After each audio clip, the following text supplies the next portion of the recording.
नमस्कार दोस्तों, आप देख रहे हैं YouTube channel tasty point. JNV में 6th क्लास में एडमिशन के लिए 11 अगस्त 2021 यानी कि आज ही के दिन पेपर हुआ है। तो उसी का सॉल्यूशन लेकर हम यहाँ पर प्रस्तुत हुए हैं। सभी क्वेश्चन का यहाँ पर पूर्ण रूप से विश्लेषण सहित या पूर्ण रूप से सॉल्यूशन सहित आपको यहाँ पर आंसर प्रोवाइड किए जाएंगे। दूसरे चैनल की तरह यहाँ पर नहीं है कि केवल आंसर बता दिए उल्टे सीधे। यहाँ पर आपको हर क्वेश्चन का सटीक सॉल्यूशन के साथ सटीक उत्तर बताया जाएगा। तो यहाँ पर हमारे पास एल कोड की पुस्तिका है। आपकी किसी और कोड की भी हो तो आप इसमें से मिला सकते हैं, क्योंकि सवाल सभी के सेम थे। केवल आपको ये दिक्कत आएगी कि आपका क्वेश्चन चेंज होगा। तो अब देखते हैं फर्स्ट क्वेश्चन से। तो यहाँ पर 3 खंड में ये पेपर आया था। पहला खंड देखते हैं हम यहाँ पर मानसिक योग्यता परीक्षण। तो यहाँ पर सबसे पहला क्वेश्चन यहाँ पर देखते हैं। तो इसमें आपको जो इसमें चेंज है वो बतानी थी इन चारों में से कि कौन सी सबसे अलग आकृति है। तो यहाँ पर हम अगर देखें तो यहाँ पर P है, यहाँ पर Q, यहाँ पर R, यहाँ पर S। तो इसमें हम अगर एक सर्कल बनाएं तो इस प्रकार से उसका डायरेक्शन होगी। इसमें डायरेक्शन बनाएं तो इसमें इस प्रकार से डायरेक्शन होगी। इसमें PQRS इस तरह से है तो इस प्रकार से डायरेक्शन होगी, और इसमें इस प्रकार से है तो डायरेक्शन इस प्रकार से होगी। तो आप इसमें चारों में देख सकते हैं कि इन तीनों की B, C और D की जो डायरेक्शन है वो एंटी क्लॉकवाइज है, जबकि A की जो है वो डायरेक्शन क्या है, क्लॉकवाइज है। तो इसमें सबसे अलग ऑप्शन नंबर A होगा। अब देखते हैं अगला क्वेश्चन। तो इसमें आप देख सकते हैं चारों आकृतियों में कि जो ये त्रिभुज है, कोने पर जो त्रिभुज है उसकी डायरेक्शन सेंटर की तरफ है। इसमें भी सेंटर की तरफ है, इसमें भी सेंटर की तरफ है, लेकिन इसमें बाहर की तरफ है। तो इसमें ऑप्शन नंबर D करेक्ट हो जाएगा। अब देखते हैं अगला क्वेश्चन। यहाँ पर आप देख सकते हैं यहाँ पर TIC लिखा हुआ है, यहाँ पर CTI लिखा हुआ है, यहाँ पर TEC लिखा हुआ है, यहाँ पर ITC। तो आप देख सकते हैं कि A, B और D में ITC लिखा हुआ है, जबकि इसमें E ज़्यादा है। तो ऑप्शन नंबर C इसका करेक्ट होगा। अब देखते हैं नेक्स्ट क्वेश्चन, क्वेश्चन नंबर 4। तो यहाँ पर 3 सर्कल दिए गए हैं, यहाँ पर भी 3 सर्कल दिए गए हैं, यहाँ पर 4 क्रॉस हैं, यहाँ पर 4 क्रॉस हैं, यहाँ पर 4 प्लस के साइन है, यहाँ पर 3 प्लस के साइन है, जबकि यहाँ 2 स्क्वायर के साइन है, यहाँ पर 2 स्क्वायर के साइन है। तो इसमें ऑप्शन नंबर C हम आसानी से लगा सकते हैं, क्योंकि सभी में सेम नंबर ऑफ आकृति दी गई है, जबकि यहाँ पर अलग अलग टाइप के चिन्ह हैं। यहाँ पर 4 चिन्ह हैं, यहाँ पर 3 चिन्ह हैं, तो सेम नंबर के चिन्ह नहीं है। तो ऑप्शन नंबर C होगा। अब देखते हैं अगला क्वेश्चन। तो इसमें आपको बतानी थी कि इसके जैसी यानी कि इसके समरूप कौन सी आकृति है। तो ये बहुत सिंपल क्वेश्चन थे, ये इस वाले भाग वाले। तो यहाँ पर आप आसानी से पता लगा सकते हैं। सबसे पहले आप इस माइनस को देख लीजिए। माइनस किस में यहाँ पर है, इस वाली आकृति और इस वाली आकृति में है। इसके बाद आप ये इक्वल का साइन है, यहाँ पर इक्वल का साइन है, लेकिन यहाँ पर नहीं है। तो ये ऑप्शन नंबर C करेक्ट होगा। छठा क्वेश्चन देखते हैं। तो इसमें ये ब्लैक कलर है और इधर यहाँ पर ये धारी वाला ट्रायंगल है। तो इधर ये वाला ब्लैक है, इसमें ब्लैक है, और इसमें यहाँ पर ये बिंदु है, तो ये नहीं होगा। इसमें धारी है, तो ऑप्शन नंबर D करेक्ट होगा। अब देखते हैं अगला क्वेश्चन, क्वेश्चन नंबर 7। तो इसमें प्लस माइनस तो इस प्रकार से है एक पूरा सर्कल। तो ये तो नहीं होगा, यहाँ पर प्लस होना चाहिए था, ये भी नहीं होगा। ये प्लस माइनस तो ऑप्शन नंबर C इसका करेक्ट होगा। अब देखते हैं अगला क्वेश्चन। तो इस क्वेश्चन में 2 रोंग के साइन हैं। तो यहाँ पर आप देख सकते हैं निचले कोने में है एक, तो सभी में निचले कोने में है, और एक उसके जो ऊपर है तुरंत ऊपर, तो तुरंत ऊपर जो है इसमें भी है और इसमें भी है, लेकिन इसमें एक फालतू है। तो ये सही नहीं होगा, ये सही होगा, ऑप्शन नंबर C। अब देखते हैं अगला क्वेश्चन। तो इसमें आपको क्या करना था, इसमें आपको जैसे पूरी आकृति दी गई है, इसमें एक डिब्बा खाली छोड़ा हुआ है, तो इसको आपको इन्हीं के हिसाब से सिमेट्री बनाते हुए करना था। तो जैसे आप यहाँ पर देख पा रहे होंगे, तो सेम टू सेम यहाँ पर अगर मैं पहले क्वेश्चन की बात करूँ 9वें क्वेश्चन की, तो यहाँ पर ऑप्शन नंबर B आएगा फिट, ताकि ये पूरा जो पैटर्न है वो पूरा हो जाए। 10वें क्वेश्चन की बात करें तो 10वें क्वेश्चन में यहाँ पर ये चिन्ह आएगा माइनस वाला, और इसके बाद ये पूरा होगा, और इसके बाद ये आएगा। तो इस प्रकार का ऑप्शन नंबर C में आ रहा है, तो C करेक्ट होगा। यहाँ पर क्वेश्चन नंबर 11 की बात करें तो पहले तो ये ट्रायंगल पूरा होगा, यहाँ यहाँ पर ये ट्रायंगल पूरे होंगे 2, तो ट्रायंगल पूरे होने के बाद एक बीच में लाइन खींचेगी इस प्रकार की, तो इस प्रकार से आप देख सकते हैं। और एक यहाँ पर ये इस तरह से ये अर्ध चांद आएगा यहाँ पर। तो यहाँ पर ऑप्शन नंबर डी में आप इस प्रकार की आकृति देख सकते हैं। अब देखते हैं अगला क्वेश्चन नंबर 12। तो यहाँ पर दिया हुआ है, यहाँ पर मल्टीप्लाई का चिन्ह है, यहाँ पर प्लस का चिन्ह है, यहाँ पर यानी कि ऊपर की तरफ सब में मल्टीप्लाई का चिन्ह और प्लस का चिन्ह है, नीचे माइनस और प्लस का चिन्ह है। तो ऐसा मल्टीप्लाई और प्लस का चिन्ह ऊपर किस किस में है, तो ऑप्शन नंबर ए और बी में है। नीचे माइनस और प्लस का होना चाहिए, इसमें प्लस माइनस है तो ये नहीं होगा, ऑप्शन नंबर बी इसका करेक्ट होगा। देखते हैं अगला क्वेश्चन भाग 4 में। तो इसमें हमें बतानी थी कि अगली आने वाली कौन सी सही आकृति हो सकती है। तो इसमें आप देख सकते हैं कि इसमें एक जो तीर है वो ऊपर की डायरेक्शन में है, इसमें तीर ऊपर की डायरेक्शन में है और बिंदु जो है वो नीचे की डायरेक्शन में है। इसमें क्या हुआ कि तीर ऊपर की डायरेक्शन, नीचे बिंदु, नीचे तीर, तो इस बार ऊपर बिंदु आएगा। तो आप देख सकते हैं ऊपर बिंदु कितने में है, केवल एक में ही है, तो हम आसानी से बी करेक्ट लगा देंगे। अब देखते हैं अगला क्वेश्चन। तो यहाँ पर आप देख सकते हैं कि इसमें इस वाली आकृति में अगर आप देखें और इस वाली आकृति में आप देखें तो क्या हो रहा है कि जो नीचे वाला है वो ऊपर जा रहा है और ऊपर जो सबसे ऊपर का है वो दोबारा नीचे आ रहा है।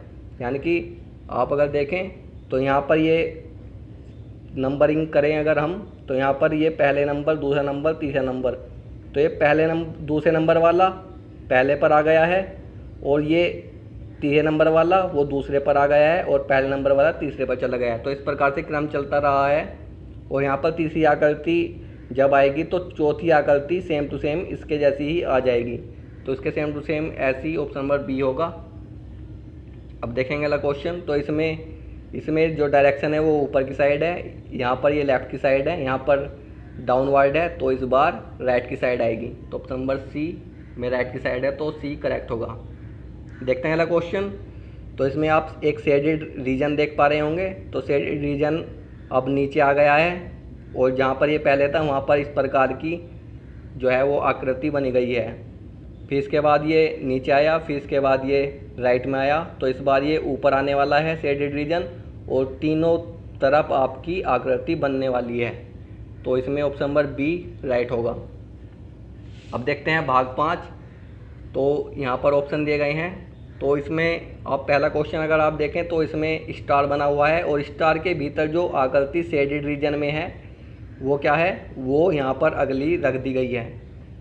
तो इस प्रकार से ही ये ट्रायंगल है, ट्रायंगल के भीतर जो ये शेडेड रीजन है वही यहाँ पर आगे आपको आकृति मिलेगी, यानी कि आपको उल्टा ट्रायंगल इस प्रकार की देखने को मिलेगा। तो ऑप्शन नंबर बी करेक्ट होगा। क्वेश्चन नंबर 18 की बात करें तो यहाँ पर बी है, यहाँ पर बी और उसकी मिरर इमेज है। ऐसे ही हम ई और ई की मिरर इमेज लिख देंगे, तो ई की मिरर इमेज ये वाली होगी, तो इसका ऑप्शन नंबर ए करेक्ट होगा। अब देखते हैं अगला क्वेश्चन। तो इसमें आप देख सकते हैं कि जो यहाँ पर ये डायरेक्शन है वो अपोजिट हो रही है और ये ट्रायंगल यहाँ पर ऊपर था, यहाँ पर ये नीचे है, यानी कि डायरेक्शन जो भी समान है यहाँ पर दो उनकी डायरेक्शन अपोजिट जा रही है। तो यहाँ पर ये सर्कल यहाँ पर है तो ये अपोजिट जा कर के यहाँ पर आएगा और ये जो ये यू की टाइप का बना हुआ है ये नीचे आएगा। तो आप इन्हीं से ही पता लगा सकते हैं कि सर्कल लेफ़्ट में और ये यू वाला नीचे। तो सर्कल लेफ़्ट में किस में है, इसमें है, तो आप केवल एक ही साइन से भी पता लगा सकते थे इस क्वेश्चन का आंसर। तो ऑप्शन नंबर सी इसका करेक्ट होगा। देखते हैं अगला क्वेश्चन। तो यहाँ पर ये आकृति दी हुई है, इसमें ये 2 लाइन दी गई हैं। तो इन 2 लाइन की मदद से इन पूरा सर्कल में ये 4 भागों में डिवाइड हो गया है। इसके बाद जो सर्कल बाहर इमेज थी उसी के टाइप की 4 सर्कल हर एक भाग में बना दिए गए हैं। तो ऐसे ही इसमें होगा, इसमें ये 2 लाइन दी गई हैं तो 2 लाइन से स्क्वायर को 4 भागों में बांट दिया जाएगा और स्क्वायर है क्योंकि, तो 4 स्क्वायर सभी में रख दिए जाएंगे। तो इसका ऑप्शन नंबर सी करेक्ट हो जाएगा। तो अब देखते हैं भाग 6 21 से 24 क्वेश्चन। तो इसमें यहाँ पर हमें त्रिभुज, वर्ग और वृत्त जैसे चित्र दिए गए हैं जिन्हें हमें पूरा करना है। तो यहाँ पर ये त्रिभुज है, तो इसको पूरा करने के लिए हमें नीचे लाइन यानी कि इस प्रकार की इमेज चाहिए हमें, कुछ इस प्रकार की। ठीक है, इसमें बीच में ये चांद होना चाहिए, इस प्रकार की इमेज चाहिए। तो इसकी ऑप्शन नंबर सी करेक्ट हो जाएगा। अब देखते हैं अगला क्वेश्चन। तो यहाँ पर एक स्क्वायर बन रहा है। तो स्क्वायर बनाने के लिए हमें कुछ इस प्रकार की इमेज चाहिए। तो आप बी में देख सकते हैं, तो बी करेक्ट होगा। इसके बाद 23वां क्वेश्चन, यहाँ पर आपको सर्कल पूरा करना है। तो सर्कल पूरा करने के लिए आपको क्या चाहिए, नीचे डब्लू चाहिए और ऊपर इस प्रकार की फिगर आपको चाहिए। तो ये बी में है। देखते हैं अगला क्वेश्चन। तो यहाँ पर आपको एक रेक्टेंगल कंप्लीट करना था, यहाँ पर। तो रेक्टेंगल कंप्लीट करने के लिए यहाँ पर आपको कुछ इस प्रकार की फिगर चाहिए। आप इसे आसानी से भी बना सकते हैं, ठीक है। तो आप इस प्रकार से आपको ऐसी इमेज यहाँ पर डी में दिख रही होगी, तो डी करेक्ट होगा। देखते हैं अगला क्वेश्चन, भाग 7। तो इसमें आपको मिरर इमेज बतानी थी। तो मिरर इमेज में क्या होता है कि जो लेफ़्ट साइड होता है या जो बाई साइड होता है वो दाई साइड चला जाता है, और जो दाई साइड होता है या राइट साइड होता है वो लेफ़्ट साइड चला जाता है।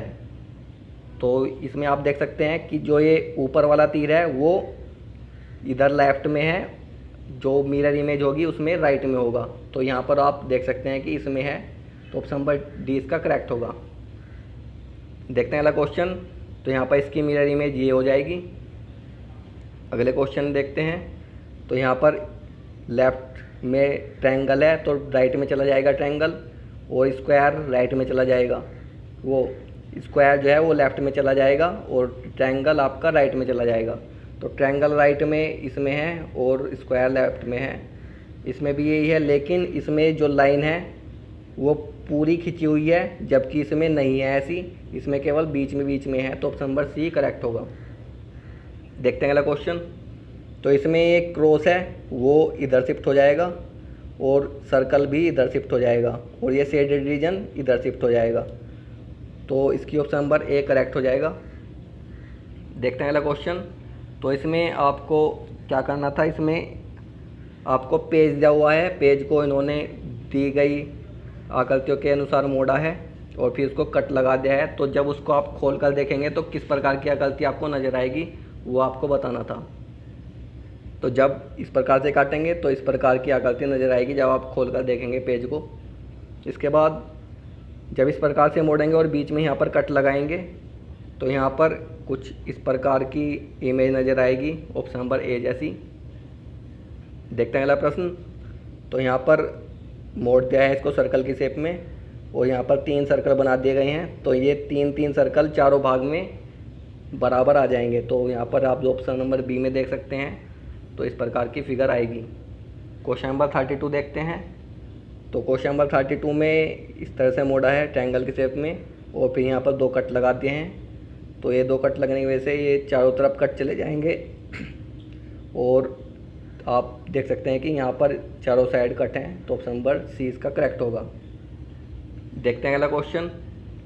तो इसमें आपको ये जो फिगर दी गई थी, इसमें ये जो फिगर हैं इनसे आपको जोड़कर एक अलग फिगर बनानी थी। तो यहाँ पर इसकी बात करें तो ऑप्शन नंबर ए सही होगा, क्योंकि ये वाली फिगर ये है।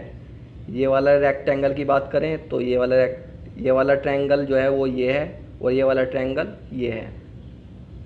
देखते हैं अगला क्वेश्चन। तो यहाँ पर 4 आपको अर्ध चांद दिए हुए हैं। तो यहाँ पर आप देख सकते हैं कि ये 4 हो गए, और बीच में आपको ये पट्टी दी हुई है, पट्टी हो गई। तो ऑप्शन नंबर ये करेक्ट होगा। अगला क्वेश्चन देखते हैं। तो इसमें आप देख सकते हैं कि यहाँ पर ये ट्रायंगल पूरा बना हुआ है। इसके बाद ये 2 ट्रायंगल की बात करें तो ये भी है, और ये नीचे ये भी दिया गया है, और ये भी है। तो ऑप्शन नंबर 20 का करेक्ट होगा। अब देखते हैं अगला क्वेश्चन नंबर 36। तो ये वाला क्वेश्चन जो था वो बहुत इंटरेस्टिंग क्वेश्चन था, और ये थोड़ा हार्ड लेवल क्वेश्चन था। जिस बच्चे ने किया है बहुत अच्छा क्वेश्चन किया है। तो इसमें इन 4 चित्रों से बनानी थी। इसमें ये और ये 5 भुजा वाला है, और ये 3 भुजा वाले हैं। तो आप 5 भुजा वाले देख सकते हैं कि इसमें तो कोई भी 5 भुजा वाला नहीं है। डी में, बी में भी कोई नहीं है। इसमें 5 भुजा वाले हैं लेकिन 3 भुजा वाले नहीं हैं, तो ये भी सही नहीं होगा। तो बचा हमारा ऑप्शन नंबर ए। और इसमें आप देख भी सकते हैं कि त्रिभुज तो ये रहे और 5 भुजा वाले 2 शेप ये रही। अब देखते हैं अगला क्वेश्चन, क्वेश्चन नंबर 37। तो इसमें हमें बताना था कि ये जो इमेज है वो इन आकृतियों में छिपी हुई है, तो वो हमें ढूंढना था कि किस आकृति में छिपी हुई है। तो यहाँ पर आप इस आकृति में देख सकते हैं कि ये छिपी हुई है, तो ऑप्शन नंबर ए करेक्ट होगा। यहाँ पर आप देख सकते हैं कि ये छिपी हुई है, तो ऑप्शन नंबर ए इसका भी करेक्ट होगा। अब देखते हैं अगला क्वेश्चन। तो यहाँ पर ये बी टाइप की शेप थी, तो ये यहाँ पर ये यहाँ पर छिपी हुई है, तो ऑप्शन नंबर ए इसका भी करेक्ट होगा। देखते हैं अगला क्वेश्चन। तो यहाँ पर ये इस टाइप की शेप आप देख सकते हैं कि इसमें छिपी हुई है, आप देख सकते हैं, तो ये ऑप्शन नंबर बी करेक्ट होगा। तो ये हो गए हमारे आकृति वाले क्वेश्चन। इसके बाद खंड 2 में बात करेंगे अंकगणित परीक्षण की। तो इसमें हम आपको हर क्वेश्चन बहुत सटीक और सॉल्यूशन के साथ बताएंगे। तो यहाँ पर 41वां क्वेश्चन देखते हैं। एक राशि 16 वर्ष में साधारण ब्याज से दुगनी हो जाती है, वार्षिक दर होगी। तो एक सिंपल इंटरेस्ट का क्वेश्चन था। तो इसमें जो हमारा ब्याज होता है वो उसका फॉर्मूला अगर हम लिखें तो होता है मूलधन गुना दर गुना समय। तो समय को टी से और दर को आर से बटे 100। तो ये फॉर्मूला होता है, इस फॉर्मूला का यूज करके हमें ये करना था। तो यहाँ पर लिखा हुआ है कि साधारण ब्याज से दुगनी हो जाती है, यानी कि आई भी क्या है, वो मूल दर ही है, क्योंकि दुगनी जब भी तो होगी जब इंटरेस्ट भी उतना ही हो जाएगा। तो P is equal to P into time कितना है 16 वर्ष, और रेट आपको बतानी है अपॉन 100। तो P से P कट जाएगा, तो यहाँ से हमारी जो रेट है वो कितनी आ जाएगी 100/16। 100/16 को आप कैसे लिख सकते हैं, यहाँ आप 20 से काट सकते हैं, तो यहाँ पर 25 आ जाएगा।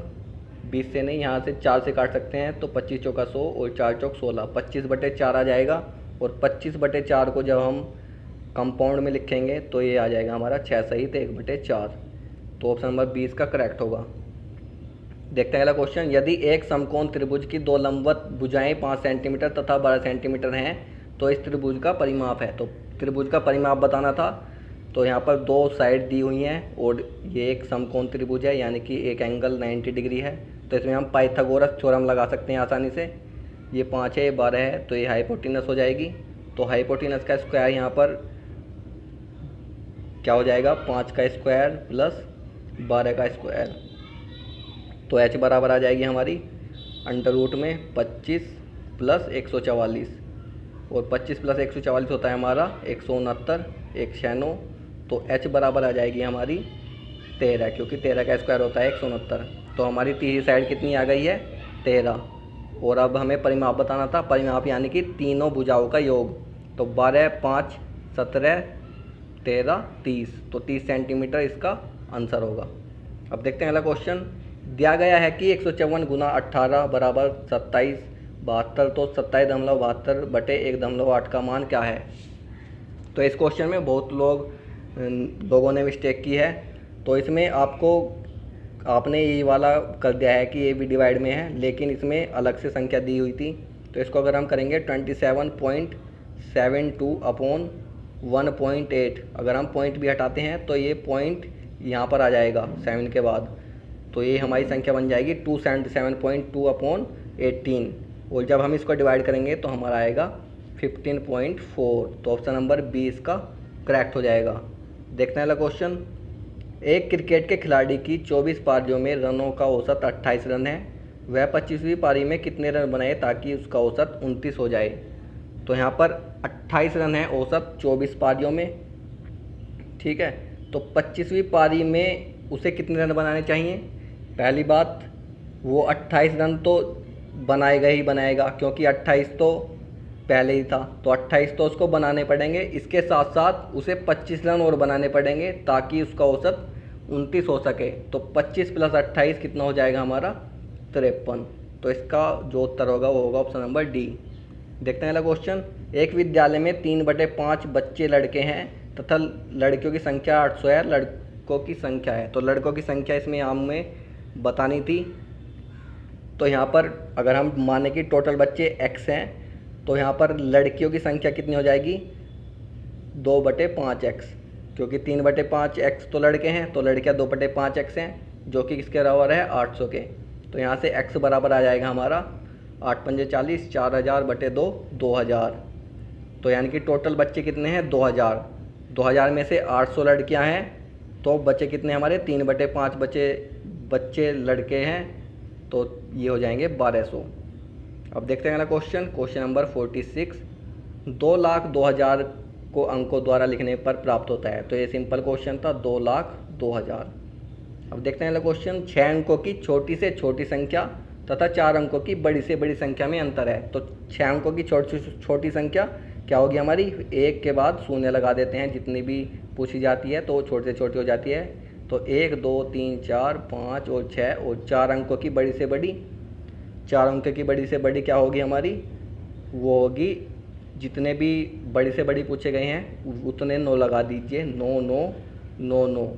और इसको जब हम वो माइनस करेंगे तो हमारा आएगा 10 में से 9 गया 1, 0, यहाँ पर भी 0, 9 में से 9 0, और यहाँ पर बचा 9। तो 9,000,001, तो ऑप्शन नंबर इसका करेक्ट होगा। देखते हैं अगला क्वेश्चन। तो ये आपको सोल्व करना था, तो सोल्व करने के बाद ऑप्शन नंबर बी एक करेक्ट आएगा। अब देखते हैं अगला क्वेश्चन, प्रथम 4 अभाज्य संख्याओं का योगफल क्या है। तो प्रथम 4 अभाज्य संख्या कौन सी हैं, तो यहाँ पर 2 अभाज्य है, 2 के बाद 3 अभाज्य है, 5 अभाज्य है, फिर 7 अभाज्य है। तो इनका सम कितना आता है, 17। तो ऑप्शन नंबर डी इसका करेक्ट होगा। अब देखते हैं अगला क्वेश्चन, 2 सही 1/16 का दशमलव समतुल्य है। तो दशमलव में बतानी थी कि 12 सही 1/16 को दशमलव में किस प्रकार से लिखेंगे। तो 12 इसको हम ऐसे लिख सकते हैं, 12 + 1/16। तो 1/16 की वैल्यू हमारी क्या होती है, 1/16 अगर हम भाग करें तो ये आता है 0.0625। तो 12 + 0.0625, तो ये हमारी वैल्यू क्या आ जाएगी, 12.0625। तो इसमें ऑप्शन नंबर सी इसका करेक्ट होगा। अब देखते हैं अगला क्वेश्चन, क्वेश्चन नंबर 51। वह कौन सी संख्या है जो 4, 8 और 6 तीनों संख्याओं का गुणज है। तो तीनों संख्याओं का गुणज है, तो आप इसको देख सकते हैं कौन सी संख्या डिवाइड हो सकती है। तो यहाँ पर अगर आप डिवाइड करके देखेंगे तो 696 तीनों से ही आसानी से डिवाइड हो सकती है। अब देखते हैं अगला क्वेश्चन, वह बड़ी से बड़ी संख्या जो 270 तथा 426 को भाग करने पर प्रत्येक अवस्था में 6 से शेषफल देती है, कौन सी है। तो 6 से शेषफल देना है तो आप इसमें डिवाइड करके देखेंगे, और इसको हम कॉमन सेंस से भी कर सकते थे। अब देखते हैं अगला क्वेश्चन, 7.7, 7.07, 7. ये आपको दी गई हैं 4 संख्याएं, इनका योगफल बताना था। तो इसमें योगफल जो आएगा वो आएगा 98.7847। देखते हैं नेक्स्ट क्वेश्चन, 3.03003 × 15 + 0.0123। तो इसमें आपको कैलकुलेशन करनी थी सिंपली, तो इसमें 50 आंसर आपका आ जाएगा आसानी से। इसके बाद अगला क्वेश्चन देखते हैं, एक रेलगाड़ी दिल्ली से 8:15 AM पर चलती है तथा अजमेर 2:30 PM पर पहुंचती है। रेलगाड़ी द्वारा दिल्ली से अजमेर पहुंचने में लगा समय है। तो 8:15 पर निकलती है, तो यहाँ पर 8:15 से 2:15 तक कितना टाइम हो गया हमारा, 8:15 से 9:15, 10:15, 11:15, 12:30, 1:15, 2:15, 6 घंटे हो गए। ठीक है, तो 6 घंटे तो ये हो गए, और 2:30 बजे पहुंच रही है, तो 2:15 तक हमने टाइम निकाला है, यानी कि इसके बाद 15 मिनट और लग रही हैं, तो 6 घंटे + 15 मिनट। ठीक है, तो 6 घंटे 15 मिनट, ऑप्शन नंबर 20 का राइट होगा।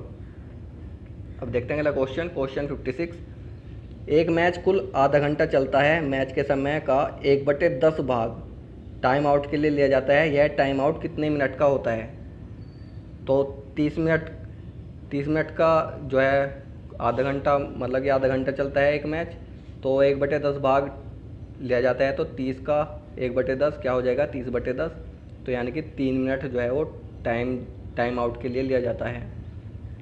देखते हैं अगला क्वेश्चन, यदि x/25 = 196/x है तो x का मान है। तो सिंपली हम इसमें क्रॉस मल्टीप्लाई कर देंगे, तो ये हो जाएगा हमारा x² = 25 × 196।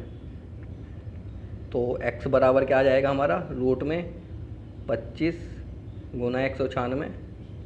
तो आप यहाँ पर देख सकते हैं 25 जो है वो काय का स्क्वायर है, 5 का।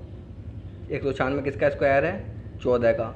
तो 14 × 5 70। तो x की वैल्यू हमारी क्या आ जाएगी यहाँ पर, 70। तो ऑप्शन नंबर 20 का करेक्ट होगा। अब देखते हैं अगला क्वेश्चन, एक वस्तु 7500 में खरीदी जाती है और 8400 में बेची जाती है, लाभ प्रतिशत है। तो लाभ प्रतिशत यहाँ पर आपको निकालना था। तो बेची कितनी में, बेची उनने 8400 में, 8400 रुपये में बेची और 7500 में खरीदी। तो 8400 माइनस 7500 बटे 7500 गुना 100। तो इसको जब आप सोल्व करेंगे तो इसमें आपका 12% आ जाएगा। तो ऑप्शन नंबर सी इसका करेक्ट होगा। इसके बाद बढ़ते हैं अगले क्वेश्चन की ओर। ए एक रेडियो को उसके अंकित मूल्य के 3/4 में खरीदता है तथा इस अंकित मूल्य से 20% अधिक पर बेच देता है, ए का प्रतिशत लाभ क्या है। तो इसमें ए का प्रतिशत लाभ निकालना था। तो इसमें उसने क्या क्या है, मान लीजिए कि रेडियो 100 रुपये की थी स्टार्टिंग में और उसने कितने में खरीद ली, 3/4 में खरीदी, यानी कि 75 रुपये में खरीद ली और उसने उसे 20% अधिक, अंकित मूल्य कितना था 100 रुपये, और उसने 20% अधिक पर बेच दिया, यानी कि उनने 120 पे बेच दिया, यानी कि उसने 75 पर खरीद दी है और 120 पर बेच दिया है। तो उसे फ़ायदा कितना हुआ प्रतिशत में, वो हुआ 120 माइनस 75 बटे 75। तो यहाँ पर 25 20 45, 45 बटे 75। तो ये यहाँ पर आ जाएगा हमारा लगभग 75 गुना 100 में करेंगे ताकि प्रतिशत में आ सके उत्तर। तो 4500 गुना, तो यहाँ पर 60% आ जाएगा हमारा अगर आप सोल्व करेंगे। तो अब देखते हैं अगला क्वेश्चन। निम्नलिखित व्यंजक का पूर्ण संख्या में निकटतम मान ज्ञात कीजिए। तो यहाँ पर ये दी गई थी, तो इसको जैसे हम सिंप्लीफाई करेंगे तो इसका आसानी से उत्तर 17,821 आ जाएगा। तो ऑप्शन नंबर सी इसका करेक्ट होगा। अब बढ़ते हैं खंड 3 की ओर। तो ये भाषा परीक्षण के लिए था ये वाला खंड। तो इसमें यहाँ पर ये अनुच्छेद दिया गया है, इसको आप पढ़ सकते हैं, हमने पढ़ लिया है। तो हम सीधे उत्तर करते हैं। यहाँ पर लिखा हुआ है ग्रीष्म और डैश के बीच शरद ऋतु आती है। तो शरद ऋतु किस के बीच आती है, तो यहाँ पर फर्स्ट लाइन में ये लिखा हुआ है शरद ऋतु गर्मी और जाड़े के मौसम के बीच आती है। तो यहाँ पर गर्मी और जाड़ा, जाड़ा यानी कि शीत, शीत के बीच आती है। तो ऑप्शन नंबर सी करेक्ट होगा। अब देखते हैं अगला क्वेश्चन। शरद ऋतु में निम्नलिखित में से क्या परिवर्तन हो सकता है। तो यहाँ पर आप पढ़ सकते हैं अनुच्छेद में कि ऋतु में बहुत से परिवर्तन होते हैं, दिन छोटे हो जाते हैं। तो दिन छोटे हो जाते हैं, ऑप्शन नंबर ए करेक्ट हो जाएगा। अब देखते हैं अगला क्वेश्चन। शरद ऋतु में पत्तियाँ पीली हो जाती हैं क्योंकि। तो यहाँ पर आप अनुच्छेद में पढ़ सकते हैं पीली क्यों हो जाती हैं। तो यहाँ पर लिखा हुआ है कि वस्तुतः पत्तियों का हरा बनाए रखने के लिए पेड़ों को धूप चाहिए, धूप के बिना पत्तियाँ पीली हो जाती हैं। तो धूप न मिल पाने के कारण पत्ती हो जाती है, तो उन्हें पर्याप्त प्रकाश नहीं मिलता। ऑप्शन नंबर 20 का करेक्ट होगा। अगला क्वेश्चन देखते हैं। शरद ऋतु के बीतने की तैयारी करते हुए पशु क्या करते हैं। तो यहाँ पर आप अनुच्छेद में देख सकते हैं कि क्या करते हैं कि पशु जाड़े के लंबे महीनों के लिए पर्याप्त भोजन एकत्र करने लगते हैं। तो यानी कि भोजन को इकट्ठा करते हैं, भोजन को एकत्र करते हैं। तो ऑप्शन नंबर ए करेक्ट होगा। अब देखते हैं अगला क्वेश्चन। बिछी होती के लिए दूसरा शब्द हो सकता है। तो बिछी होती या ढकी होती। तो ऑप्शन नंबर सी इसका करेक्ट हो जाएगा। अब देखते हैं अगला क्वेश्चन। अगला अनुच्छेद था दूसरा अनुच्छेद। तो इसके हम क्वेश्चन यहाँ पर करते हैं। अब उत्साहित शब्द का अर्थ है, उत्साहित यानी कि बहुत प्रसन्न होना। तो ऑप्शन नंबर 20 का करेक्ट होगा। देखते हैं अगला क्वेश्चन। दीपक और उसके चचेरे भाई बहन। तो यहाँ पर ऑप्शन देते हैं गाँव में ऊब गए, ने पिकनिक का आनंद लिया, घर वापस आना चाहते थे, पेड़ों पर न चढ़ सके। तो यहाँ पर आप देख सकते हैं कि उन्होंने क्या किया, वे पिकनिक पर जा रहे थे तो वहाँ पर वे सामान वगैरह लेकर गए अपना। तो यानी कि उन्होंने वहाँ पर क्या किया होगा, आनंद लिया होगा, क्योंकि वहाँ पर उन्होंने आम और अमरूद भी खाए हैं, चावलों कैसे बोए जाते हैं ये भी देखा है। उसके बाद उन्होंने दोपहर में पेड़ के नीचे बैठकर भोजन किया है, ठीक है। तो और वे अब वहीं रुकना चाहते हैं, यानी कि देर तक ठहरना चाहते हैं, यानी कि उन्हें वहाँ पर आनंद आ रहा है गांव में। तो ये इसमें क्या लिखेंगे हम कि पिकनिक का आनंद लिया दीपक उसके चचेरे भाई ने। अब देखते हैं अगला क्वेश्चन। दीपक अपने के साथ पिकनिक पर गया।